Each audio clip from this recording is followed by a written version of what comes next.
काम भी करते हैं और बोलते भी बहुत ज़्यादा हैं। और पर आप तो नागपुर से आते हैं, मेरे को कुछ दिनों से दिखाई देता है कि नागपुर की पाठशाला से पढ़े हुए लोग सारे देश को चला पा रहे हैं, पर महाराष्ट्र और नागपुर उनके हाथ से निकलता चला जा रहा है। ऐसा क्यों? नागपुर की सीट हार गए कितने सालों के बाद आप, महाराष्ट्र सरकार हार गए, दोनों जगह देवेंद्र फडणवीस भी नागपुर के, आप भी नागपुर के। ये नागपुर का केंद्र जो है, जो सारे देश के ऊपर छाया हुआ है, तो निश्चित रूप से ये जो हार हुई ये हमारे लिए अच्छी नहीं है। कारण महाराष्ट्र में भी करीब 4 ग्रेजुएट की सीटें हारी है। ये जनसंघ के समय हम जीतती थी, तो जरूर उसमें आत्मपरीक्षण करेंगे और जो कमियां होगी उसको लोग कहते हैं आपस में झगड़ा हो रहा है इसलिए होते हैं। नहीं, कोई झगड़ा नहीं, हमारे बीच में कोई झगड़ा होने का कारण ही नहीं कोई। पर मैं जो सड़कों की बात है जिसके लिए आप मशहूर हैं, जब महाराष्ट्र में थे तब भी आपको हाईवे मिनिस्टर, ये मिनिस्टर, पता नहीं क्या क्या कहा जाता था।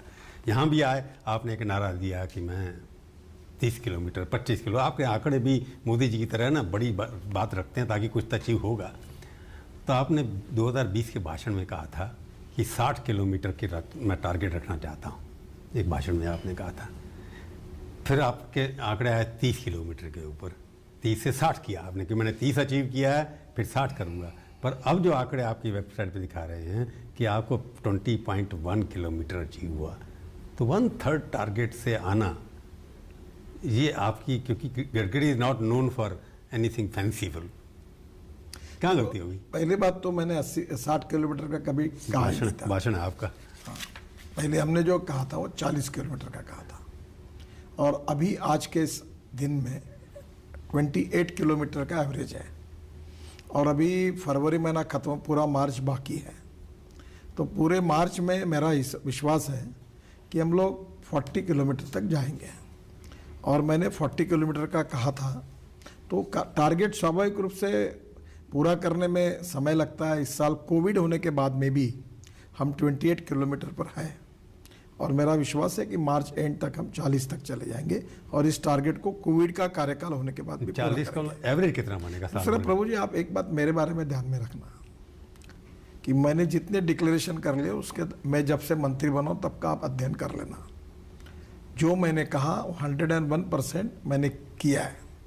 हाँ, एक बात जरूर है कि कही हुई बातों में कभी थोड़ा देर लगा होगा, ठीक है। दूसरी बात, मैंने झूठ बात कही, आश्वासन दिया और गुमराह किया लोगों को, और मैंने वो किया नहीं। आपने कहा कि मैं टारगेट रखना चाहता हूँ 60 किलोमीटर। देखो, अभी आप जैसे आपके बच्चों को कहेंगे कि तुम मेरिट में पास होना चाहिए, टारगेट मेरिट का है। अब वो 75% होता है, 80% मेरिट नहीं आता है, तो इसके लिए टारगेट बड़ा ही होता है। तो टारगेट मैंने 40 किलोमीटर रखा, और आपको सच ये भी बताऊं कि ये टारगेट मैंने रखा था आज से 5 साल पहले, 40 किलोमीटर का। हाँ, पर मैं नहीं कर पाया हूँ।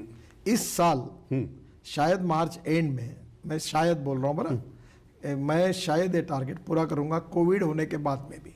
पर इसके लिए पैसा कहाँ से आ रहा है? पैसे की कोई कमी नहीं। पैसे मुझे बताइए, मैं जितने काम करता हूँ और पैसे खड़े करता हूँ, कहाँ कम पड़ी? कोई कॉन्ट्रैक्टर आपको हिंदुस्तान में एक भी ऐसा मिल जाए?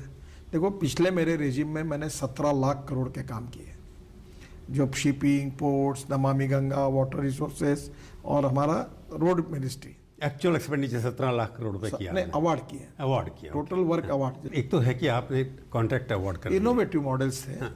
जैसे अभी हाइब्रिड एन्युटी मॉडल आया, पीपीपी मॉडल आया, अभी टीओटी में हम रोड मोनेटाइज कर रहे हैं।